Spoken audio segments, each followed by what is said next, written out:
Assalamualaikum teman-teman, semoga sehat selalu. Cerita kali ini tentang sejarah hitam kolonial, rahasia penjara Bovendigul di Papua. Cerita ini tempat di mana setiap cerita punya nyawa dan setiap kisah menyimpan makna. Duduklah nyaman karena perjalanan cerita kita baru saja dimulai. Semoga cerita ini dapat menambah wawasan untuk kalian dan menambah berkah untuk kita semua. Selamat menikmati.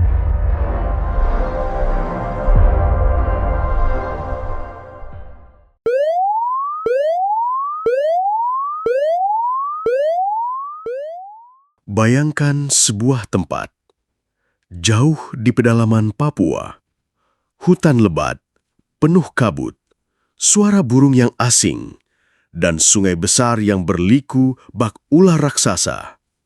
Disitulah, pada awal abad ke-20, Belanda membangun sebuah penjara, bukan penjara biasa. Penjara ini bukan sekadar jeruji besi atau dinding batu. Ia adalah pengasingan hidup, sebuah kuburan bagi mereka yang masih bernafas. Namanya Bovendigul. Sejak pertama kali nama itu terdengar, banyak pejuang yang bergidik.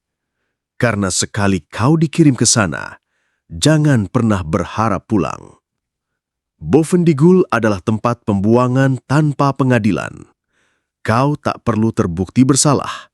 Kau hanya perlu dianggap berbahaya bagi pemerintah kolonial.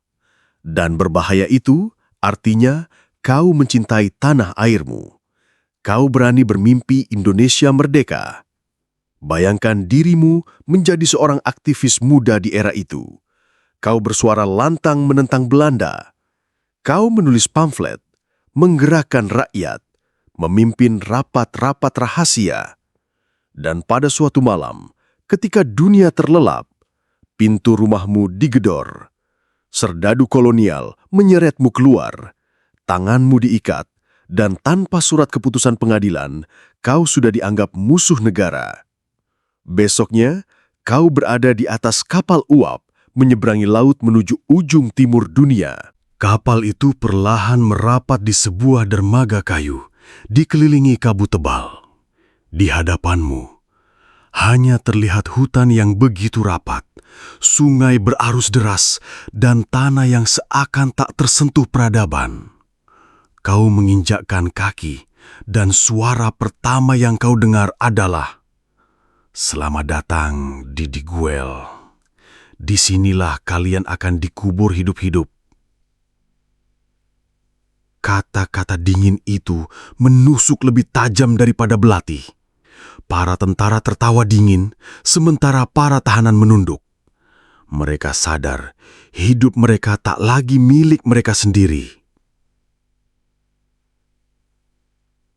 Di Bovendigul, penjara tidak memiliki tembok, tidak ada menara tinggi atau kawat berduri. Kenapa? Karena penjara sejatinya ada di sekitar mereka.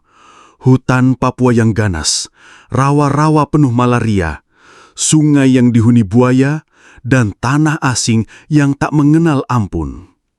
Sekali kau mencoba kabur, kau hanya akan mati di perut rimba. Ratusan tahanan politik dibuang ke sini. Di antaranya adalah nama-nama besar yang kelak tercatat dalam sejarah. Muhammad Hatta, Sultan Syahrir, dan tokoh-tokoh pergerakan lainnya. Mereka, orang-orang terdidik yang punya impian besar tentang Indonesia merdeka, harus menelan pahitnya hidup di penjara tanpa jeruji ini. Namun yang paling mengerikan bukan hanya kesunyian hutan. Bovendigul adalah penjara yang perlahan-lahan membunuh jiwa. Bayangkan, kau diasingkan jauh dari keluarga. Surat yang kau kirim bisa tak pernah sampai. Kau sakit, tetapi dokter hanya memberi obat seadanya.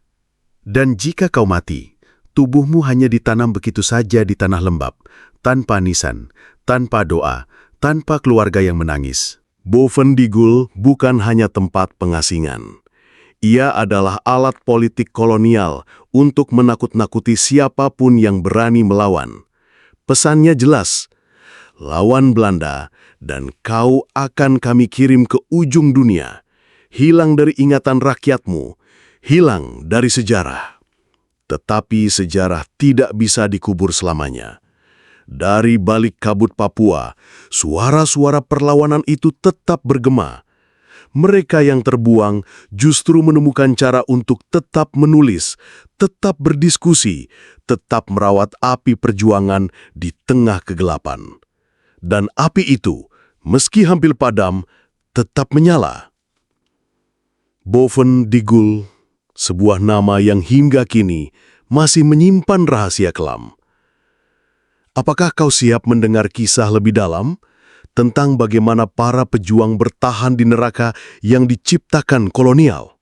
Boven Digul bukan hanya sebuah penjara. Ia adalah dunia yang berbeda. Sebuah buangan yang diatur sedemikian rupa agar manusia di dalamnya kehilangan harapan.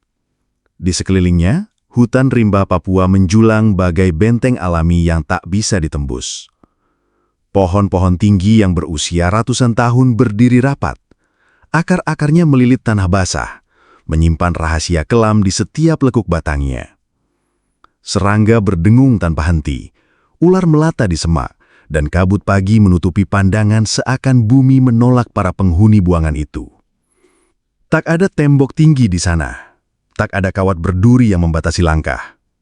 Kolonial Belanda tahu, hutan itu sendiri adalah jeruji besi. Sungai Digul yang lebar dan ganas mengalir deras, dihuni buaya-buaya lapar yang siap memangsa siapapun yang mencoba melarikan diri. Boven Digul adalah penjara tanpa dinding, namun lebih mengerikan dari penjara manapun. Karena kebebasan sejati terasa begitu dekat, namun nyaris mustahil dijangkau. Para tahanan politik yang dibuang ke sana, sebagian besar pejuang pergerakan bangsa, awalnya masih membawa semangat perlawanan. Namun begitu kaki mereka menjejak tanah berlumpur itu, semangat itu diuji. Udara lembab membuat paru-paru sesak, nyamuk malaria menyerang setiap malam, dan makanan yang diberikan sering basi atau tidak layak. Mereka bukan hanya ditahan fisiknya, mereka dihancurkan jiwanya, perlahan tapi pasti. Di sebuah gubuk reot yang dijadikan barak tahanan, seorang pria bernama Sugondo meringkuk di sudut. Tubuhnya kurus, wajahnya pucat karena malaria. Ia pernah berpidato lantang di kota, menyerukan kemerdekaan, menolak tunduk pada kolonial. Kini, suaranya hanya tinggal bisikan serak. Di sampingnya, seorang pemuda muda, Barus namanya, mencoba menyemangati. Kita tidak boleh kalah, Bang. Meski di hutan ini, semangat kita tak boleh mati. Tapi Sugondo hanya menatap kosong ke arah pintu barak. Di luar, terdengar suara air hujan menghantam atap seng berkarat. Suara itu seakan nyanyian duka yang tak pernah berhenti. Barus tahu, kawannya sedang berada di ujung batas. Disinilah permainan halus Belanda bekerja.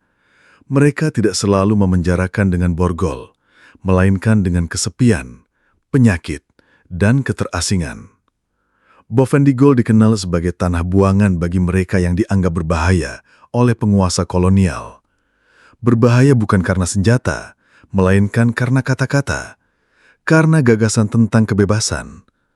Dan Belanda tahu, menghancurkan tubuh bisa menimbulkan perlawanan baru, tetapi menghancurkan jiwa akan membuat perlawanan itu padam sebelum sempat tumbuh. Malam itu, kabut turun lebih pekat dari biasanya. Suara jangkrik bercampur dengan lolongan aneh dari dalam hutan, entah binatang apa. Para tahanan saling memandang, sebagian mencoba tidur, sebagian lain duduk gelisah. Di luar, seorang serdadu Belanda berpatroli, wajahnya tenang, langkahnya malas. Ia tahu, tak ada yang akan berani kabur. Karena siapapun yang mencoba, hanya punya dua pilihan. Mati diterkam hutan, atau mati diterkam buaya di sungai. Dan di tengah keheningan itu, Boven Digul kembali menunjukkan wajahnya yang sebenarnya sebuah penjara tak kasat mata, tempat di mana waktu berjalan lambat, harapan terkikis, dan jiwa-jiwa para pejuang dipaksa untuk menyerah. Tapi apakah benar semuanya menyerah? Ataukah di balik ketakutan itu masih ada bara kecil yang menunggu untuk menyala? Hening malam di Boven Digul tidak pernah benar-benar sunyi. Dari balik rimba lebat yang mengelilingi kamp pembuangan, suara serangga berdengung bagaikan orkestra kematian. Nyamuk-nyamuk malaria berterbangan tanpa ampun, mencari darah dari tubuh-tubuh kurus para tahanan politik yang terbaring lemah di barak-barak kayu yang rapuh. Bagi para buangan, malaria adalah kutukan yang tak terelakkan. Tak ada benteng yang bisa melindungi, tak ada obat yang benar-benar manjur. Hanya ada tubuh yang gemetar, keringat dingin bercucuran, kepala berdenyut, dan akhirnya tubuh meregang seakan direnggut perlahan oleh tangan tak terlihat. Setiap malam kami tidur dengan rasa takut. Begitu kelak salah seorang tahanan menulis dalam catatannya. Takut nyamuk, takut demam, takut tidak pernah bangun lagi. Kolonial Belanda tahu betul tentang malaria di Bovendigul. Mereka sengaja membiarkan penyakit itu menjadi bagian dari pengawal tak kasat mata. Bagi mereka, Digul tidak hanya penjara, ia adalah neraka hidup yang menjaga dirinya sendiri. Hutan rimba, buaya di sungai, dan malaria adalah sekutu yang setia bagi kolonial untuk memastikan para tahanan tidak akan pernah kabur. Hari demi hari, banyak yang tumbang. Tubuh kurus terbungkus sarung lusuh, mata terpejam dengan wajah pucat. Tanpa upacara, mereka dikuburkan di tanah merah yang basah di bawah hujan tropis yang tak henti-hentinya turun. Nama-nama mereka jarang tercatat rapi. Hanya gundukan tanah sederhana, tanda sunyi dari ribuan nyawa yang dilenyapkan tanpa jejak. Namun, penderitaan itu justru mengobarkan semangat sebagian yang masih bertahan. Di tengah rasa sakit, para tahanan saling menguatkan. Mereka menyanyikan lagu-lagu perjuangan, berbisik tentang mimpi Indonesia merdeka, dan menuliskan catatan-catatan yang kelak menjadi saksi bisu. Malaria bisa merenggut tubuh, tapi tidak bisa membungkam api keyakinan mereka. Bayangkan sebuah barak penuh dengan ratusan orang. Suara batuk bersahutan, jeritan kesakitan terdengar tiap malam, dan bau anyir keringat bercampur dengan udara lembab. Di pojok barak, seorang tahanan menggigil hebat. Tubuhnya bergetar, matanya melotot kosong, sementara temannya berusaha menenangkan. Tak ada dokter yang benar-benar peduli. Kadang hanya sebotol kinamurahan yang tak cukup menyembuhkan. Dalam catatan sejarah, tercatat bahwa malaria adalah penyebab utama kematian di Bovendigul. Lebih mematikan daripada peluru, lebih kejam daripada cambuk penjaga. Setiap kali seorang tahanan jatuh, Belanda tak perlu repot mengeksekusi. Alam sudah bekerja untuk mereka. Bovendigul benar-benar neraka. Sebuah laboratorium penderitaan, di mana manusia diuji di batas paling rapuh. Mereka yang bertahan bukan karena kuat secara fisik, tapi karena memiliki tekad yang keras, tekad untuk tidak menyerah. Bahkan di tengah wabah malaria yang mengamuk, mereka masih menulis. Di selembar kertas lusuh, ada catatan yang berbunyi, "Lebih baik mati di tengah buangan daripada hidup dalam tunduk." Kata-kata itu lahir dari tubuh yang demam, namun jiwanya tetap tegak. Dari balik dinding penjara yang dipenuhi nyamuk dan kegelapan, lahirlah cerita-cerita yang membuat darah mendidih. Cerita tentang manusia yang dilenyapkan oleh kolonial, bukan dengan peluru, melainkan dengan penyakit yang dibiarkan merajalela. Inilah wajah asli Bovendigul, bukan hanya penjara, tapi ladang kematian. Neraka malaria, di mana nyawa manusia menjadi angka-angka tanpa arti. Namun, di tengah penderitaan itu, semangat melawan justru menemukan bentuknya. Mereka tahu, tubuh bisa roboh, tetapi ide tentang kebebasan tidak bisa dikurung, tidak bisa dirantai, dan tidak bisa dibunuh oleh malaria. Bovendigul adalah luka, tapi dari luka itu lahir ingatan kolektif bangsa, ingatan tentang betapa mahalnya harga sebuah kemerdekaan. Bayangkan kau terjebak di sebuah tempat yang begitu jauh dari peradaban, dikelilingi hutan lebat yang seolah hidup, dengan sungai yang penuh buaya, nyamuk yang haus darah, dan udara lembab yang menusuk paru-paru. Itulah Bovendigul, penjara yang sengaja dibangun Belanda di pedalaman Papua, bukan sekadar untuk mengurung tubuh, tapi juga menghancurkan jiwa. Para tahanan yang dikirim ke sana tidak pernah dijatuhi hukuman pengadilan. Mereka hanya dicap berbahaya bagi kolonial, lalu diasingkan. Bovendigul adalah bentuk hukuman psikologis paling kejam, memutuskan mereka dari tanah air, keluarga, dan kehidupan. Inilah penjara tanpa dinding, karena mereka tidak perlu jeruji besi untuk mengurung. Hutan, rawa, dan maut itu sendiri sudah menjadi tembok tak tertembus. Hari-hari di Diguel berjalan lambat, seperti waktu sengaja diperlambat agar penderitaan terasa lebih dalam. Pagi dimulai dengan suara burung cendrawasih yang indah. Namun keindahan itu menipu, karena di baliknya ada rasa lapar yang menghantui.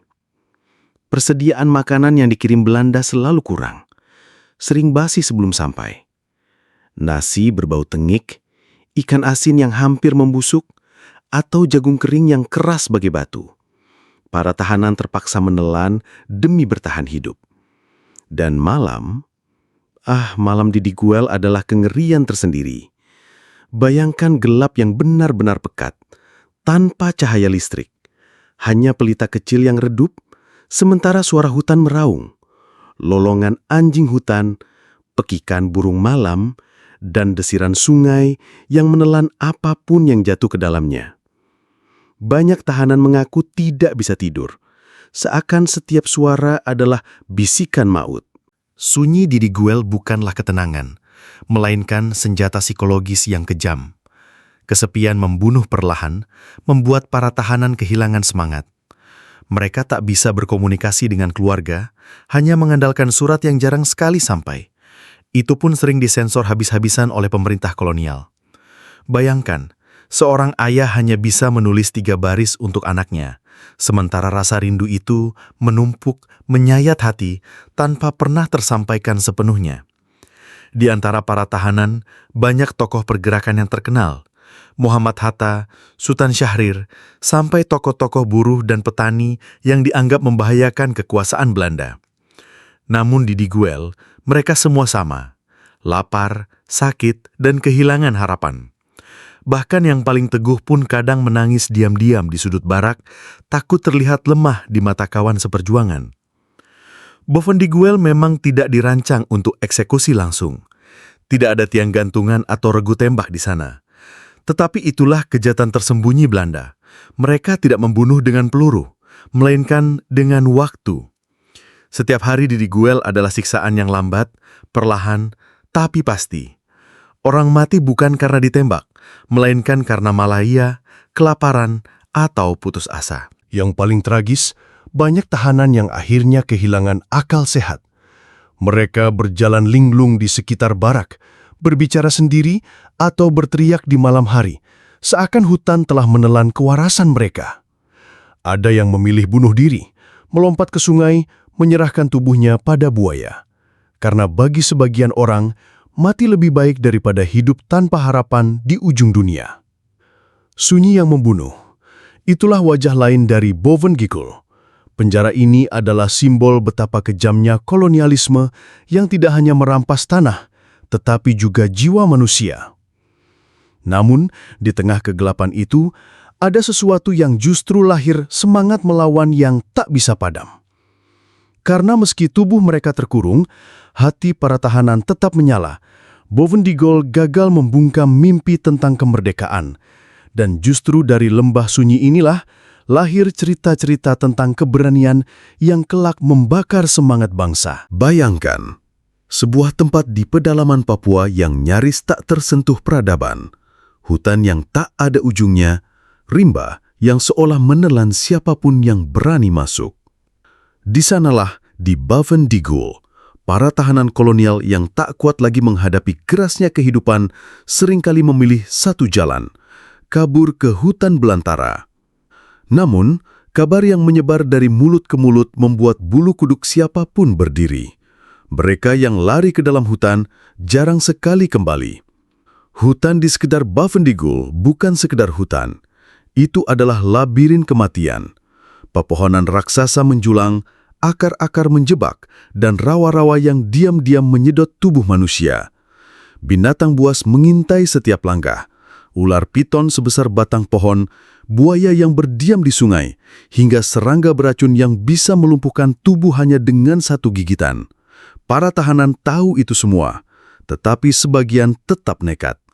Karena bagi mereka, mati di hutan lebih baik daripada mati perlahan dalam penjara kolonial. Di antara cerita-cerita yang beredar, ada satu kisah yang membekas.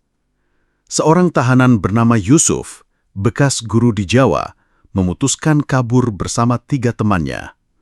Malam itu mereka menunggu rembulan pudar, lalu merangkak melewati pos jaga. Nafas ditahan, tubuh basah kuyup diterpa kabut dini hari. Mereka berlari ke arah hutan, percaya bahwa kebebasan ada di balik rimba.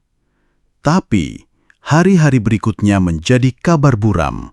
2 dari mereka ditemukan tewas, tubuhnya membengkak penuh gigitan nyamuk malaria. Yusuf sendiri hilang tanpa jejak. Hingga kini, tak ada yang tahu apakah ia berhasil menembus hutan atau justru ditelan oleh rimba Papua yang tak kenal ampun. Cerita Yusuf hanyalah satu dari puluhan, mungkin ratusan narasi pelarian yang berakhir dengan hilang dalam sejarah. Nama-nama mereka lenyap, tak tertulis di buku sekolah, tak tercatat di arsip resmi. Kolonial Belanda jarang sekali mencatat kematian para buangan itu.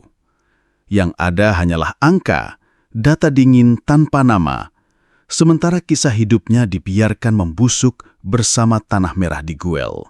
Bayangkan betapa sunyinya saat seorang tahanan yang sakit keras berusaha menyeret tubuhnya keluar barak, menuju hutan, berharap bisa menemukan jalan pulang ke tanah kelahiran. Namun, yang ia dapatkan hanya bisikan angin, jeritan binatang malam, dan akhirnya keheningan abadi. Hutan Bovendiguel seolah menjadi kuburan tak bertanda bagi mereka yang hilang. Setiap langkah kaki yang masuk jarang meninggalkan jejak kembali. Sejarawan menyebutnya The Land of No Return. Dan sebutan itu bukanlah metafora, itu adalah kenyataan pahit. Ironisnya bagi Belanda, hilangnya para tahanan di hutan bukan masalah. Bahkan, itu dianggap menguntungkan. Mereka tak perlu menembak, tak perlu memberi makan, dan tak perlu mengotori tangan. Alam Papua lah yang menjadi algojo. Hutan dijadikan senjata, malaria dijadikan peluru, kesunyian dijadikan borgol. Kini, setiap kali kita membaca kisah Bovendiguel, pertanyaan itu masih menghantui. Berapa banyak jiwa yang lenyap tanpa sempat berpamitan? Berapa banyak nama yang hilang, tenggelam, tak pernah kita kenal? Mereka bukan sekadar korban kolonialisme, tetapi juga korban kejamnya sunyi, korban ganasnya rimba yang tak memberi ampun. Mereka yang hilang di hutan di Guel seolah berbisik pada kita lewat tanah merah, lewat kabut yang tak pernah pergi. Jangan lupakan kami, jangan biarkan nama kami terkubur tanpa cerita. Dan disitulah sejarah hitam kolonial semakin terasa nyata. Karena Bovendiguel bukan hanya penjara, ia adalah mesin penghapus nyawa yang senyap. Di tengah belantara Bovendiguel yang seakan menelan hidup para buangan, ada satu-satunya penghiburan kecil yang tersisa. Surat-surat. Di selembar kertas kusam dengan tinta yang hampir pudar, para tahanan menumpahkan rindu, amarah, dan harapan yang tak pernah padam. Mereka menulis untuk keluarga, untuk sahabat, atau bahkan untuk bangsa yang mereka cintai meski sadar bahwa banyak dari surat itu tidak pernah sampai ke tujuan. Bagi pemerintah kolonial, surat bukan sekedar tulisan. Itu adalah ancaman. Setiap kalimat yang keluar dari tangan para buangan dianggap bisa menjadi api pemberontakan yang menyala di luar sana. Maka, surat-surat itu diperiksa, disensor, bahkan tak jarang langsung dibakar oleh para pengawas Belanda. Namun, di balik pengawasan ketat itu, para tahanan tak menyerah. Mereka menemukan cara. Ada yang menulis dengan bahasa simpel, ada yang menyelipkan pesan di balik doa, Dan ada pula yang menyembunyikan catatan kecil di dalam lipatan pakaian. Setiap huruf adalah senjata rahasia. Setiap kata adalah bentuk perlawanan. Bayangkan, seorang tahanan bernama Supriyadi menulis surat kepada istrinya. "Aku masih hidup di tanah buangan ini. Jangan menangis. Air matamu akan jadi bahan bakar semangatku. Jika kelak anak kita bertanya kemana ayahnya, katakan, ayahmu sedang berjuang bahkan dari ujung dunia." Kata-kata itu tidak hanya ditujukan untuk keluarganya. Itu adalah teriakan perlawanan yang ia titipkan pada angin Papua. Tapi tidak semua cerita surat penuh dengan harapan. Ada pula surat yang menjadi saksi bisu keputusasaan. Seorang tahanan lain menulis, "Aku sudah tak mampu lagi. Tubuhku digerogoti malaria. Jika surat ini sampai, mungkin aku sudah tiada. Tolong jangan biarkan perjuanganku sia-sia." Surat itu tidak pernah keluar dari Diguel. Tertahan di meja seorang pengawas Belanda, lalu berakhir di api kecil lampu minyak. Hanya abu yang tersisa, menyatu dengan malam. Namun, yang tak pernah disadari Belanda adalah surat-surat yang hilang itu tetap hidup, sebab kata-kata yang ditulis dengan darah, air mata, dan keyakinan tak akan pernah benar-benar musnah. Tahanan yang menulisnya mungkin mati, tapi semangatnya merayap, berbisik ke telinga kawan-kawannya, menyalakan api di hati mereka yang masih bertahan. Di antara gelap malam, para buangan sering membaca ulang surat-surat mereka dengan suara bergetar. Mereka membacanya bukan hanya untuk diri sendiri, tapi untuk semua. Surat menjadi api unggun kecil yang menjaga mereka tetap manusia, agar tidak sepenuhnya ditelan oleh belantara kejam itu. Mereka percaya, suatu saat nanti, bila mereka mati sekalipun, kata-kata mereka akan keluar dari hutan itu, berjalan melintasi sungai, menembus laut, lalu sampai ke tanah Jawa. Dan dari sana akan lahir generasi yang mengerti. Kebebasan tidak pernah datang dengan mudah. Ia selalu ditebus dengan penderitaan. Surat-surat dari Bovendigul bukan sekedar tulisan. Itu adalah jeritan jiwa yang terpenjara. Itu adalah senjata sunyi yang lebih tajam dari bayonet. Dan justru karena itu, kolonial Belanda begitu takut pada selembar kertas lusuh yang ditulis dengan tangan gemetar. Di tanah buangan itu, surat bukan hanya kata. Surat adalah nyawa yang masih menggeliat, meski tubuh sudah sekarat. Hutan Bovendigul tak pernah benar-benar sunyi. Malamnya mencekam, siangnya terik menyayat kulit. Tetapi ada suara yang terus menggema di balik jeruji. Suara para tahanan politik yang meski tubuh mereka dipenjara, jiwanya tak pernah bisa dibungkam. Bovendigul bukan sekedar penjara. Ia adalah kuburan hidup. Ratusan tokoh pergerakan bangsa diseret ke sana, dipisahkan dari keluarga, dipaksa hidup di tanah asing yang penuh penyakit, dikepung nyamuk malaria, dipaksa tunduk oleh alam yang ganas. Sebagian tewas tanpa pernah pulang, sebagian hilang dalam hutan, hanya meninggalkan nama yang perlahan terkubur dalam sunyi. Namun, justru dari keputusasaan itu lahirlah kekuatan. Dari jerit malam yang panjang, lahir sumpah untuk tidak pernah menyerah. Dari tubuh yang digerogoti penyakit, lahir keyakinan bahwa kemerdekaan harus ditebus dengan segala penderitaan. Di Diguel, mereka menulis, mereka berdebat, mereka berdiri dengan kepala tegak meski tubuh lunglai. Di sana, mereka ditempa. Di sana, api perjuangan justru semakin menyala. Bayangkan, seorang tahanan yang tubuhnya kurus tinggal tulang, berbaring di lantai bambu Suaranya nyaris tak terdengar, tapi ia masih sempat berbisik. Jangan pernah berhenti berjuang, sebab kelak Indonesia harus merdeka. Kalimat-kalimat itu, meski lahir dari mulut yang lemah, jauh lebih kuat dari belenggu besi manapun. Kini, Digul berdiri sebagai saksi bisu. Hutan yang dulu menjadi neraka, kini menyimpan rahasia, air mata, darah, dan harapan yang tak pernah padam. Penjara itu mungkin sudah ditinggalkan, tetapi ruh para pejuang masih berkeliaran di setiap sudutnya. Dan jika kau berdiri di sana, di tengah hutan sunyi itu, mungkin kau akan merasakan bisikan yang sama. Suara mereka yang gugur, suara mereka yang bertahan, suara mereka yang bersumpah bahwa dari penjara terpencil di ujung Papua itu, lahirlah api yang membakar semangat satu bangsa. Bahwa dari tanah penuh malaria itu, lahir tekad yang tak bisa dipadamkan oleh kolonial manapun.